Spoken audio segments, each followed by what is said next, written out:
This afternoon, our topic is entitled Integration, Balance, and Responsibility. So with all this, how do we continue to be relevant and respond to all the changes? So Sister Denise, a very, very warm welcome. Thank you so much. And really my special feelings for the Philippines, because I know there's been several enormous typhoons, and today in the news it was talking about a huge and dangerous ice storm in Russia, which just destroyed everything. So we are definitely in the world that Baba spoke to us about, the world of everything collapsing. And the COVID-19 has been with us for about a year now. But we've been in more or less lockdown since March, but it's become normal to wear masks, to see other people in masks, to be at home, to create distance between people. And it has also been said that there will be a very long-term and quite severe impact on the overall mental health of everyone because of the isolation, and especially very young children growing up in this or getting born in this, not being able to see people's faces and that sort of thing.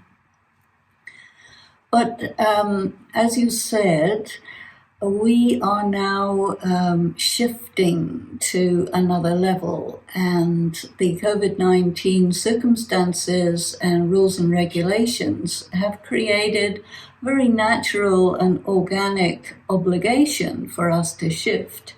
And the way I see it, when somebody is studying in medical college, they're learning all the theory, but then they have to have an internship, and then they go and become the professional medical professionals, the doctors, surgeons, nurses, and all the different careers that you can have within that. And that is where you really become qualified. The theory is what we have been studying and practicing in the centers. As you said, we've been able to ask people for advice. We've been in groups, in classes, and all of that. And now, definitely, we're on our own, and we know the information, but we're in more adverse situations than we have been previously, I think. And also very much having to resort to our own resources. Baba had said that a time will come when it will be very difficult to meditate, and you will have to rely on the accumulation that you have gathered together over your period studying Gyan and yoga. Of course, we're still studying Gyan and yoga, but maybe a little bit differently because of the different circumstances. For today's session, I wanted us to think of the symbol of the lotus, because really it is one of the ornaments in the figure of Vishnu. The lotus flower refers to the life of a person who is actually integrated, who is actually balanced. And then, of course, the other word we're looking at today is responsibility. And when I say responsibility, I'm talking about really taking responsibility for ourselves. I think that when a person is in the format of being part of an institution where there are advisors and teachers and seniors, people who give you instructions and recommendations frequently. And you get told, do like this, do like that, go here, go there. And so all of that is somebody else is responsible. But I think now we're looking at, I am responsible for everything that's happening to me. I am responsible. I must take responsibility to make sure that all the details of my life are in order, and that I am doing what is needed to make sure that I can operate properly in terms of my living, in terms of my emotional stability, in terms of my connectedness with my brothers and sisters in the path of Raj Yoga, and that I'm looking after my health, that I'm eating properly, sleeping properly, exercising properly, and all those things, because many of the infrastructures that we have relied upon are failing us. During the COVID-19, a large number of people have lost their jobs. Many have had to work at home, and there are very high expectations of longer hours and more intense attention to the work. So there's a build-up of stress going on, and we have to take responsibility for how we handle that. The lotus flower has so many attributes that I think are really good. And the lotus flower, as we know, is representing being in the world, but not of the world. And being in the world also means being integrated. So there are a number of levels of integration also. We have to make sure that we have integrated what we have learned into our day-to-day life, that we walk our talk. I think many of us have been very focused as teachers on talking, but now that the system of having a teacher and lots of students in front of him or her is no longer there, because now we are in front of our big or little cameras, and we're speaking to people that we cannot necessarily see, but we know are there. So really integrating the understanding of the third eye. And technology has been helping us a great deal to integrate into a technology-based world, because Raj Yoga is, after all, the ancient yoga, and it is taught in a context where technology hadn't really come into being. To some extent, yes, but not like this communications technology that we have now. But it was always predicted that Baba used to use the word science rather than technology, that science will help you in the future. And for us to organize an international gathering of several hundred people to come together for a couple of hours, for a couple of days, over this weekend, normally would require a huge amount of logistical work, but it has become relatively easy. Of course, the work of Maggie behind the scenes, making sure that all of this is rolled out properly, is very important, because if you're not technically knowledgeable, then you can't take full advantage. But I think also that's part of the meaning of the word lotus. The lotus is the flower that grows in the mud, in stagnant water. It's unclean, but even though we may live in an unclean world, a corrupt world, a polluted world. We're still in our own practice of purity, and we are practicing to be in it but unaffected by it. And so this is where responsibility comes in, that we have to make sure, because we cannot assume that just because a symbol is there and we speak about the symbol, it doesn't mean that it is operating in our lives. No, we are responsible for making the meaning of the symbol into an active part of our experience, of our existence.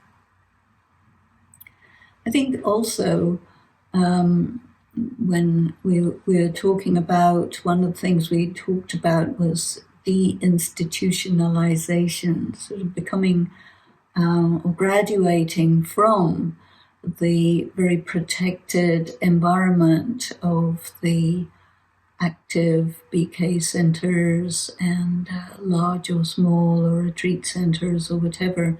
That whole format is now faded, and we have really come into the world. And I often use this expression of the virus. I mean, we have this pandemic of the coronavirus, which is causing people to be infected by contact. It's airborne, mostly airborne and touchborne, and it's very harmful for people. But if you think about yourself as little very positive viruses, that you're integrated into the social arena, the social environment.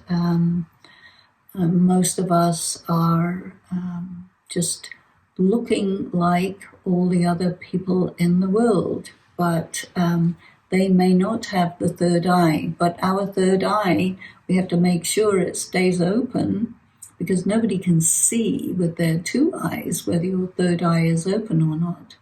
But if your third eye is open and you are always perceiving whatever's going on from the perspective of the third eye, in particular, the knowledge of the drama is very, very helpful for us.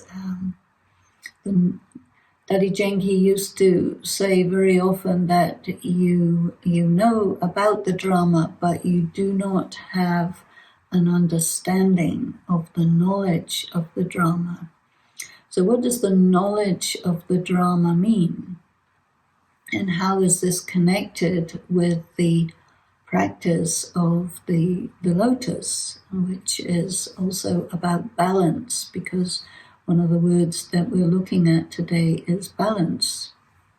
And it is a balance between knowing the spiritual knowledge and applying it in discrete but very powerful ways in everyday situations.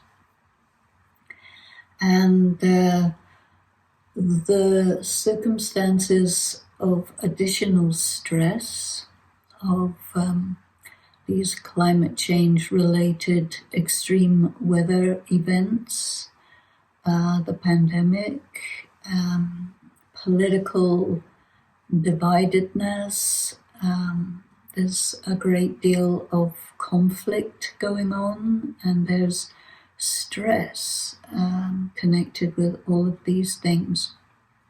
And there's also a level of uncertainty and insecurity that is much higher than in previous times. And so that is an extra level of stress.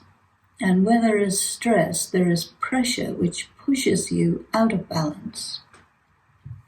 And we're also talking about emotional balance. Emotional balance and knowledge of the drama are very connected. Knowledge of the drama is something to apply very practically, and that is that every moment that goes by, whatever happens in that moment, you integrate that into yourself as something that is all right. We have a very positive relationship with everything that happens in the drama, so that it may feel negative or positive, but our position in regard to what happens in the drama is that even if it feels negative, even if it appears to be negative, there is something valuable hidden within it. So, for example, whenever there is something going on that is some form of settlement of karma, and the pandemic is very much about that because it's illness, and there are many, many people, including many BKs, who are affected by coronavirus, and quite a few who have left the body as a consequence of the coronavirus. And some people, I believe, or I've heard, some people thought that, no, we're BKs, so we're protected. Coronavirus will not hit us. It's not like that. We are protected in many ways. We're protected because we're connected with God. We're protected because we have a lot of knowledge. And in many ways, we're protected from our own selves.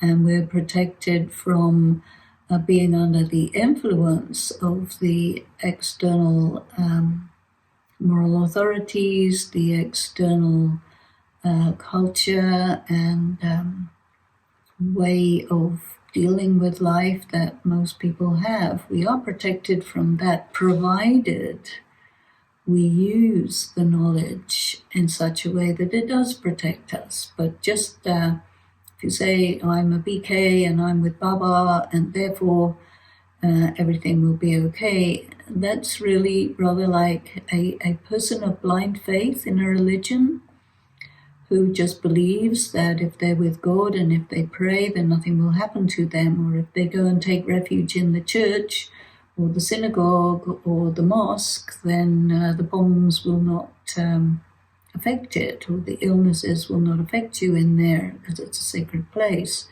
But that doesn't happen like that. The place of protection is the inner space of accepting whatever happens is drama, and it is good. There is something good to be gained from it, and to not be in a feeling of negativity or panic or come under influences. So what this means is that we're now out of the stage of learning all the theory, and we're really in the practice, and so it's practical. And there are lots of adverse situations and circumstances which are going to be attacking us, affecting us, impinging on us, and testing us.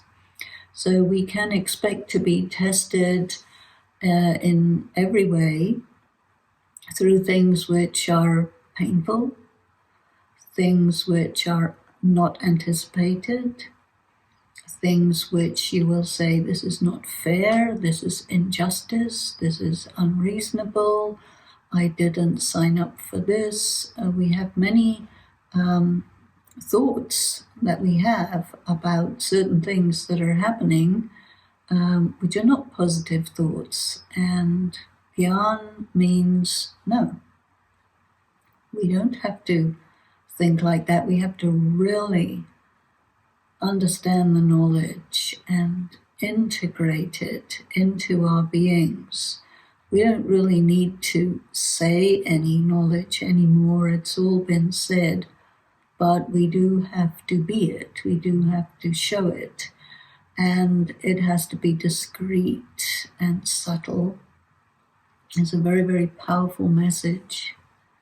there are some BKs who say, well, I can't do any service anymore because there's no possibility. But this, to keep oneself well integrated, balanced, and really taking responsibility for yourself, your situation, how you interpret everything, this is service. This is very good service. And so you can be quite comfortable about that. Baba also has talked to us in terms of service, about service through the mind. And many people try service through the mind in different ways. But one way, which I think is very important, is to be able to keep oneself in a state of emotional stability in the midst of all these different kinds of tests. And along with the knowledge of the drama, we also have been given the 8 powers, even more than 8 powers, but there are 8 powers that we talk about in particular. You all know what they are. But the purpose of Baba giving us these 8 powers, as soon as we become BKs, as soon as we begin the practice of Raj Yoga, we get this gift of the 8 powers, but we don't know how to use them, and we have to learn that. But now that we are in this stage of really integrating ourselves into everything to do with the real world, and we're not isolated from that at all, we may be following the rules of COVID-19, but that's not the same as being separate from the world in order to do your spiritual practice. No, we are very much tested in terms of our inner resilience to the circumstances of the COVID-19 and the rules. And so people will be tested in terms of, are you stable? Are you able to look after yourself emotionally and psychologically and socially while there are all these extra stresses? Because what we're seeing is that people who don't have a practice of meditation and who don't have access to all this information that we have studied, it's much more difficult for them to manage these circumstances.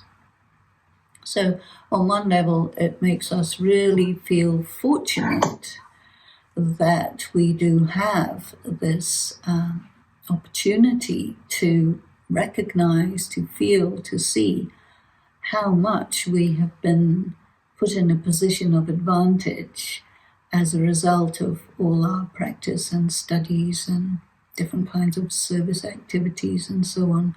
We're really in a very, very good position. But it's also a time for us to really take stock. And so I think it's quite important to really think a little bit more about this image of the lotus, which is part of that set of 4 elements or ornaments of Vishnu. The other 3, one is the cycle, the Swadarshana chakra, the spinning of the swastika. The other is the conch shell. And then the 4th one is the mace.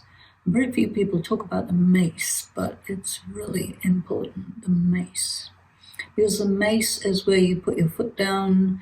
The mace is where you say no, where you have to say no. It cannot be haji to everything all the time indiscriminately. That's not what Baba is teaching.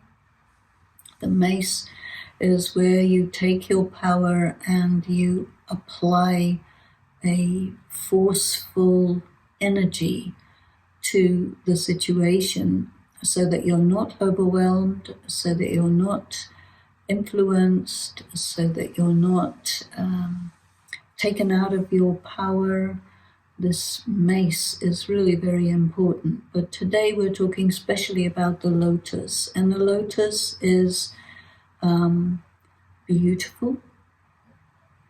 And all the different parts of the lotus have their specialities. So the lotus, as I said, it grows in the mud, in the stagnant water, and it has a hollow stem. And in cookery, people actually use the lotus stem as a vegetable. And then they also eat the lotus seeds. And the lotus flower has quite a broad center area, and you usually see in images of the goddesses in particular that they are standing on this broad platform in the middle of the lotus. So this is all about the position that you have regarding everything that's taking place in the drama. So according to the drama, the centers are mostly closed. So we have to read the Murli, listen to the Murli, watch the Murli on any number of platforms. We have many platforms which are repeating the Avyakta Murlis. But at the same time, we are really being asked by the drama to be on our own, to be self-reliant. Self-reliance is very important. To really check ourselves, because there's nobody to complain about. You know, when you're in your institutional setting, you find all kinds of circumstances and people to complain about, but when you're on your own, there's nothing to complain about except, oh, I didn't do my practice as much as I could have, and that means it's a complaint to the own self.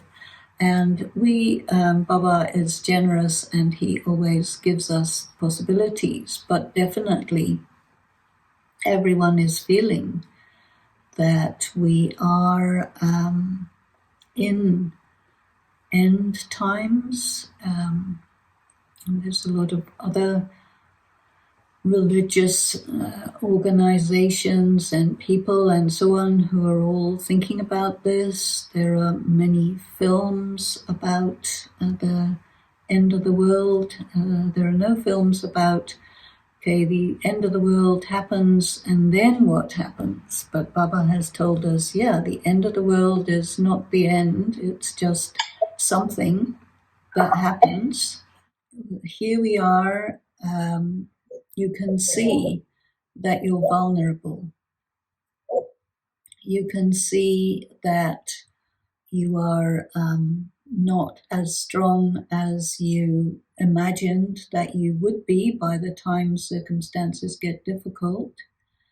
You can see that you have to be reliant on yourself. Maybe you're experiencing some levels of disillusionment because there are so many people who created a scenario of what will happen to me as the things get difficult. And mostly these scenarios are about, oh, I will be in a pink cloud while everybody else is having trouble. But no one is exempt. No one is exempt. And so definitely we must make sure that we do take responsibility for performing meditation, for continuing studying, really checking the self. And another thing that's happening with many BKs is aging. Because we have been in the practice for decades, most of us, and in the last few years, there's been very few people coming onto the path of Raj Yoga. It's mostly people who have been around for several years. And so during all of that time, Baba has given us everything that we needed. And so now we have to see these three words. Okay, have I integrated this into my daily routine, my life? Have I integrated myself into the social environment? A social environment, there may be some BKs, some non-BKs, some anti-BKs, some who never heard about it. But we have to be integrated because this is the environment. And I mentioned earlier about being a virus. So when you're well integrated into your social environment, then your contact with other people is going to affect, I won't say infect, but you will affect people because they watch you. And anyone who displays any kind of stability or spiritual vibration or resonance, you are going to be under observation. And there are lots of people who are going to try to destabilize you because they're looking for something solid. And if they can destabilize you, then they will say, oh, well, this is not solid. So expect to be tested in this way, not because people are trying to go against you. They really have a right to shake you as much as possible because they can only have faith in something if it is solid, if it is unshakable, if you can handle yourself under all sorts of stresses and attacks and things like this. Because now people are really needing what we have, but they don't want it in the format that we are used to receiving it. They want it. I think they want to see, okay, if you say you're a lotus, then we want to see it. Because if we can see it, then we can have faith in it. And we have to be able to test it. So we have to try and knock you off your lotus as much as possible and see what happens.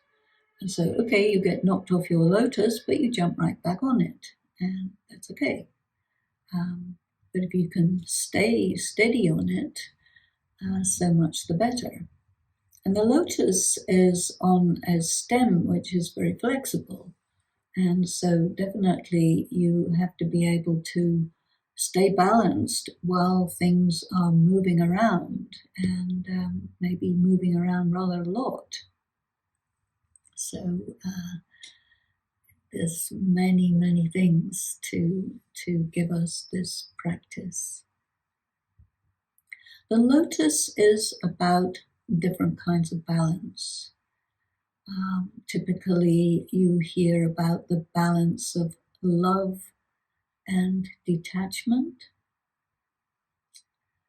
So how are your relationships? There are many who say, well, BKs don't want to have any kind of social integration, but we need to be integrated socially. But at the same time, we have to really create a balance so that people do not feel that they are being pushed away.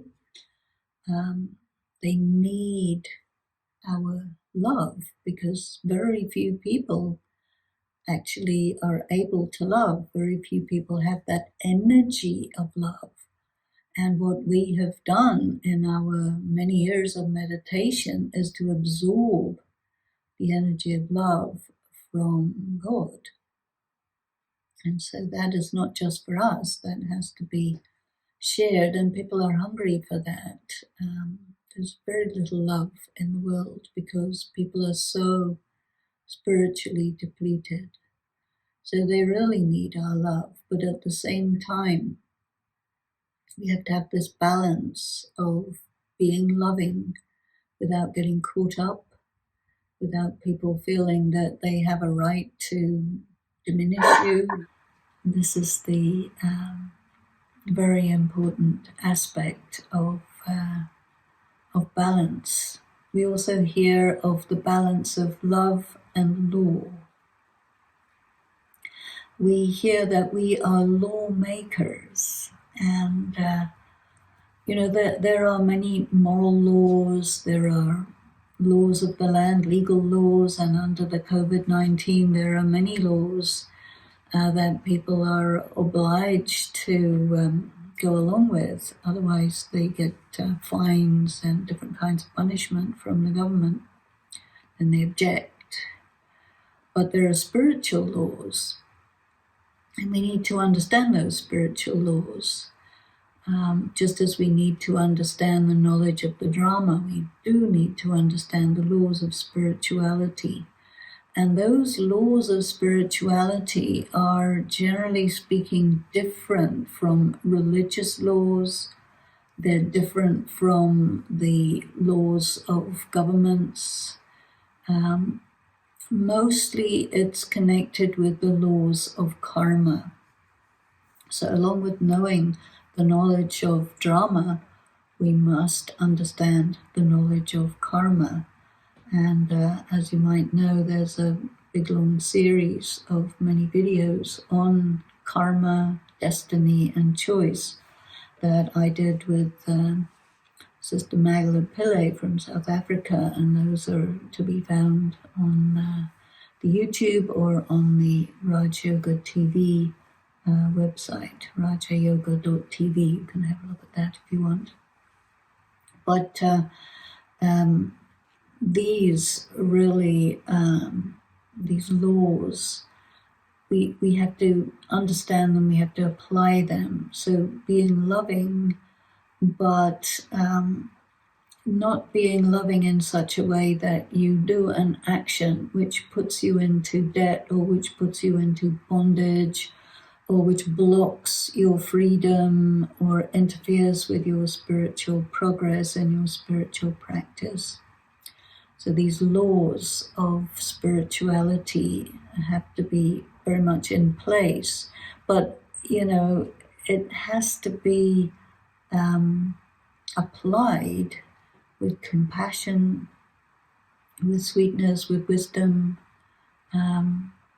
because you have to have your affect. Affect is the people need to be able to feel you, especially to feel your love, while you also express the way of being that is your way, that keeps you within the purview of the laws of spirituality. So that's a very important balance. We also need to have a balance of the inner and the outer life. And the inner life is really very, very important. I think that the people who are suffering the most from the lockdown and from having to stay at home and be separated from all their friends and contacts and colleagues other than through social media, but they're suffering because their inner life has not been much developed. The world that we live in is all about the outer life, and if you don't have a big active outer life and you're not a very social person, it's frowned upon. But at the same time, in this spiritual practice, we need to have this balance. If people frown upon our reticence to get involved in social interaction, then it means we haven't got the balance quite right. How do we know when it's balanced? And I think the indicator is really in the conscience.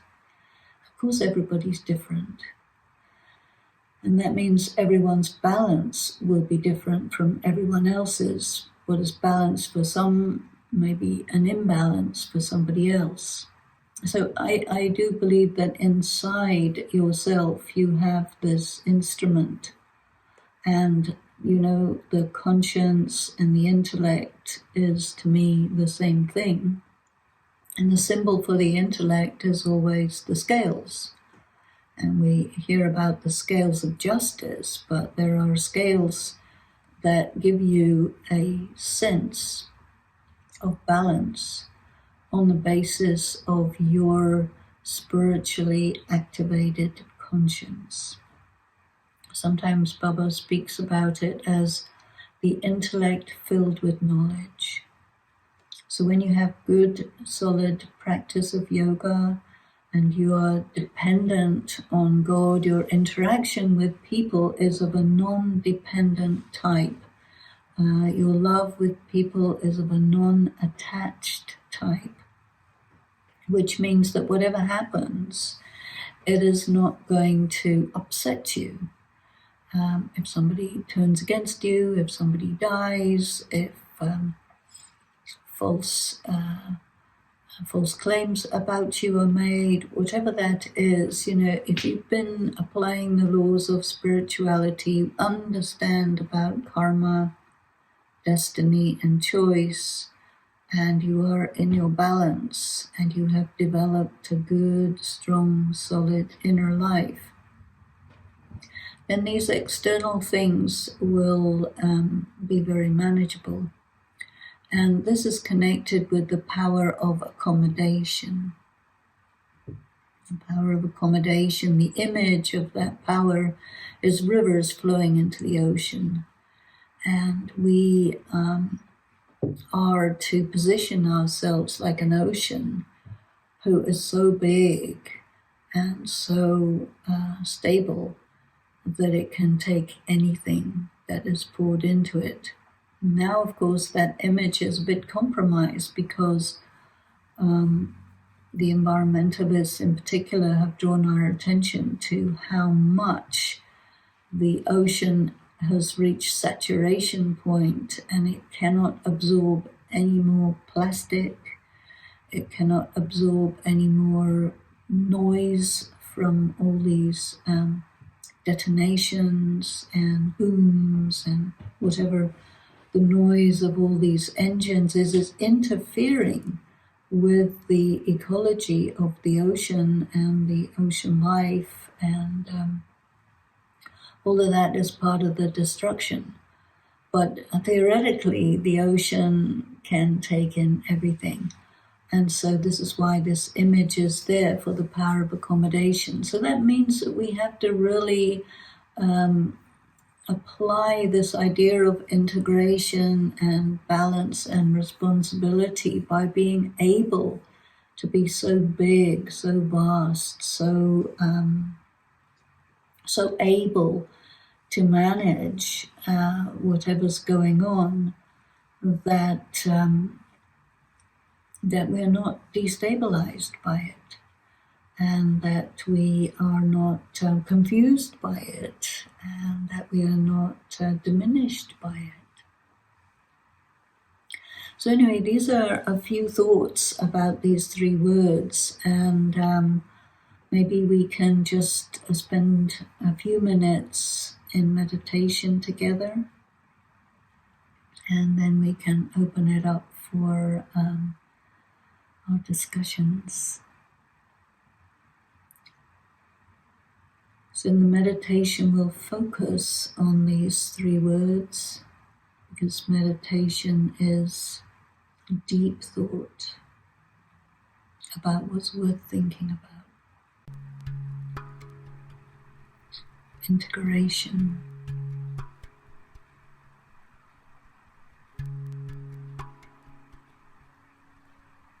Remember the points about integration and integrity,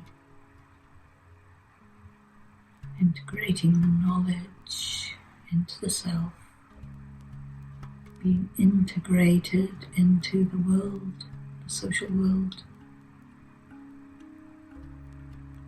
balance.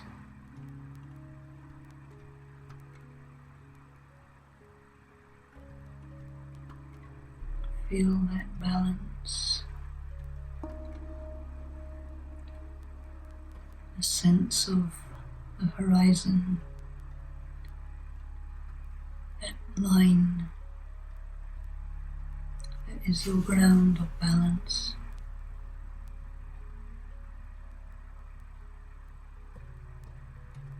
And even if there's a lot of instability, you come back to that horizontal line.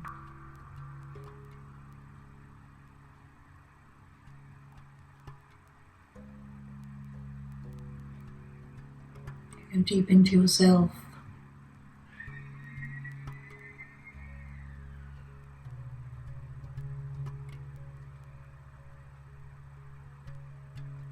And feel your stable stage.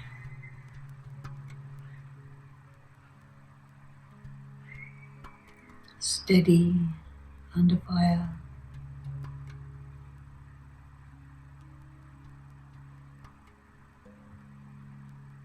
Emotionally stable.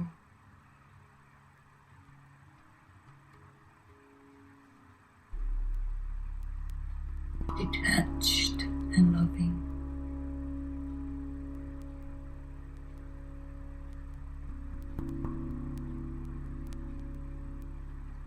Set in motion also the cycle.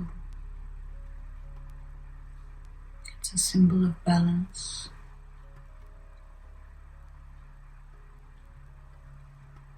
The day, the night, the good, the bad, everything circling at high speed.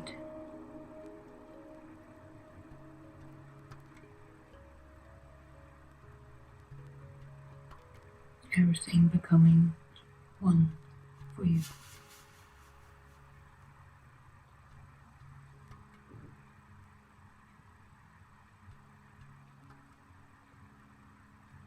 Let yourself feel this word, responsibility. You are willing and ready to take care of yourself on every level. You're mature, deep, able to respond meaningfully to whatever happens.